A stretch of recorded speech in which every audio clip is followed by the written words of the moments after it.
Welcome back to part 2 of What If Padme Was the Real Chosen One. Thank you to those of you who watched the first part of this video. To recap what happened in that part in case you haven't seen it, after the Jedi and the Queen had landed on Tatooine, Qui-Gon had encountered the powerful Force-sensitive Anakin Skywalker, but he had deemed Padme to be the chosen one instead of Anakin. The Jedi Council denied Qui-Gon's request to change the Jedi Code, and he soon left the Order with Anakin. Palpatine had been displeased that his future apprentice had been taken away, so he recruited the recently resigned Dooku, as Obi-Wan is now under the tutelage of Grandmaster Yoda. Whilst Palpatine started to put in place his plans for the Clone War, the Jedi Obi-Wan Kenobi was failing to sleep at his new quarters. Visions of an older Anakin and Qui-Gon turning to the dark side haunted him, and before he could leave the room, Yoda had walked in to ease the troubles of the Jedi. The Grand Master sensed that the Force was guiding Obi-Wan away from the temple and requested him to search his feelings before leaving for his rest, and the Jedi traversed the empty corridors for the temple's hangar. Entering into one of the station's starfighters, the Jedi flew to the planet of Mandalore, where their war had recently ended between the new Mandalorians and the martial traditionalists, and he landed by the Royal Palace, which was undergoing repairs.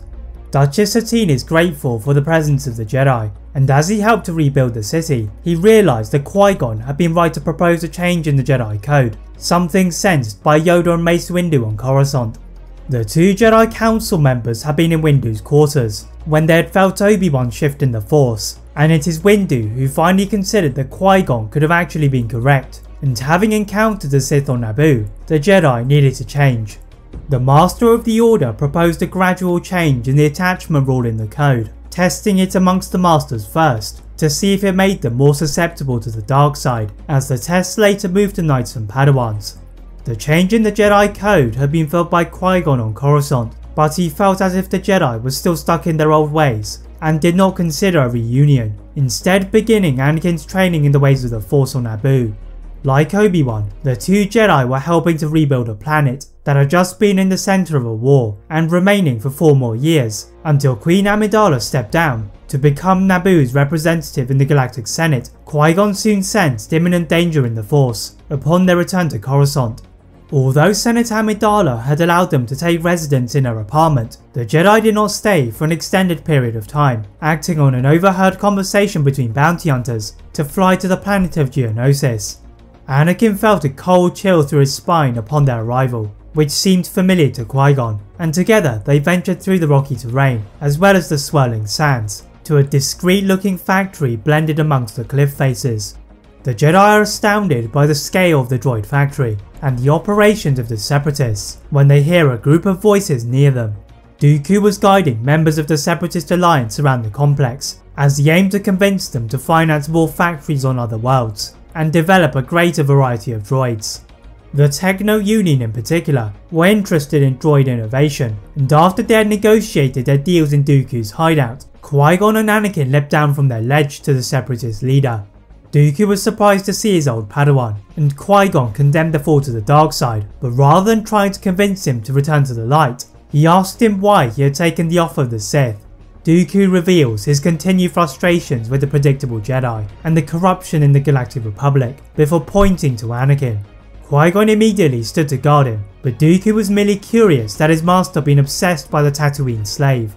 The Count offers for Qui-Gon to join him and destroy the Sith, and the Jedi Master needed time to consider his decision as they left the planet. As Anakin meditated to deconstruct his lightsaber, he suddenly felt his mind began to shake in pain, and running to his master, he ordered him to turn the ship to Tatooine. Qui-Gon asked for his Padawan to be patient, and as they travelled to Anakin's home planet, Qui-Gon directed the Jedi away from Mos Espa to the Valley of the Spirits in the Jundland Wastes, where Shmi Skywalker was being dragged into a hut. The Jedi landed a ship on a nearby hilltop and leapt down to the ground with their blades lighting the night sky, then cut through the angry Tuskens in defence of Shmi. Anakin untied his mother, then ran to his ship, and hovering above the camp, Qui-Gon leapt aboard to safety as they returned to Coruscant.